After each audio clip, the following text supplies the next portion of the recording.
Mitt Romney making choices for speakers at his convention. Peter, good morning. Hi, Rolf. How are you? I'm great. I'm great. So let's talk a little bit about, first of all, some notable names who have been chosen to speak at the convention in Tampa in late August. Right. So we have Governor Susana Martinez from New Mexico, and she is interesting because of her position on immigration. She supports a comprehensive solution to illegal immigration, which is not a position that Mitt Romney shares.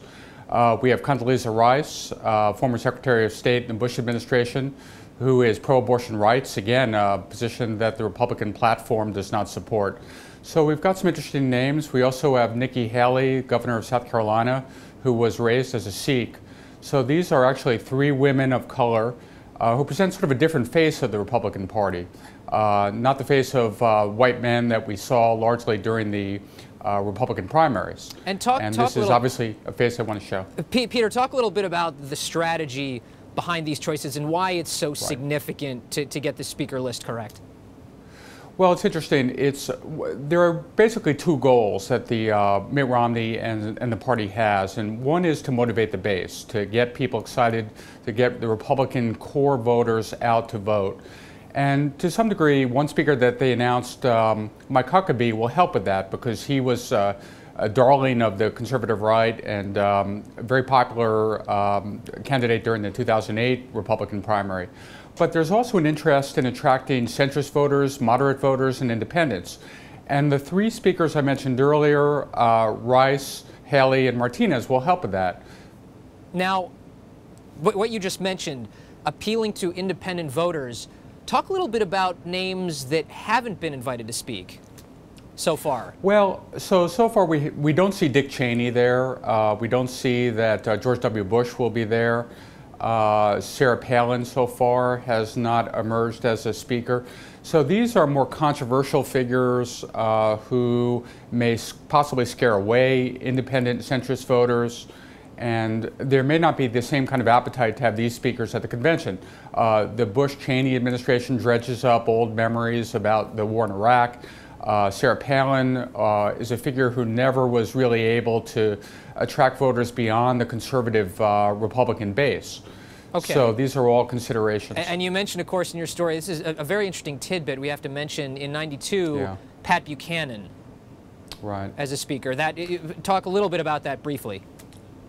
Well, there are Republicans who are urging that these speeches be vetted very closely, and what they're thinking about is the 1992 keynote address that Pat Buchanan gave in Houston, where he basically stoked the culture wars. He talked about the religious war going on in the United States, and this scared away some independent voters, and that's not what the Republicans want to achieve in the convention in Tampa later this month. They want to expand the circle and draw in more voters.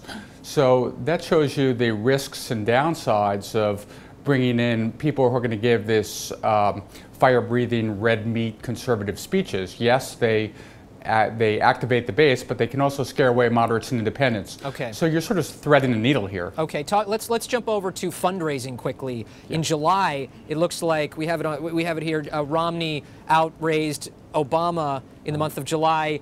Talk a little bit about the dynamic here and why Romney has been able to outpace Obama. This is a big reversal from the last election cycle. Well, that's exactly right. Well, Romney's doing very well, and one reason is that business interests are really flocking to his side.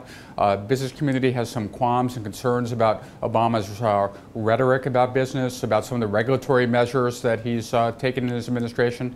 Romney's been a beneficiary of that. Obama's also suffering a bit from the lack of excitement in this term that comes with being an incumbent president with a controversial record. Some liberals, progressives are disappointed with the steps he's taken, the fact that he hasn't closed Guantanamo Bay prison, for example. So all of that has played to Romney's advantage, and for the last 3 months in a row now, he's outraised Obama, which is a deep concern to the Obama campaign, given that super PACs are also lining up behind Mitt Romney. But that's a great point. The numbers we threw on screen, the July fundraising figures, that does not include super PACs, correct? And is that... That's correct. And that also is an area where Mitt Romney supportive super PACs are also outraising Obama super PACs? Very much so. Very much so. If anything, the super PAC advantage that Romney enjoys is far greater than the campaign advantage. The super PACs can raise unlimited contributions. They face no caps. And so wealthy donors, a small number of them, can make a huge difference here. And they are raising tens of millions of dollars for Mitt Romney, whereas the Obama super PAC is struggling and has been for the last year.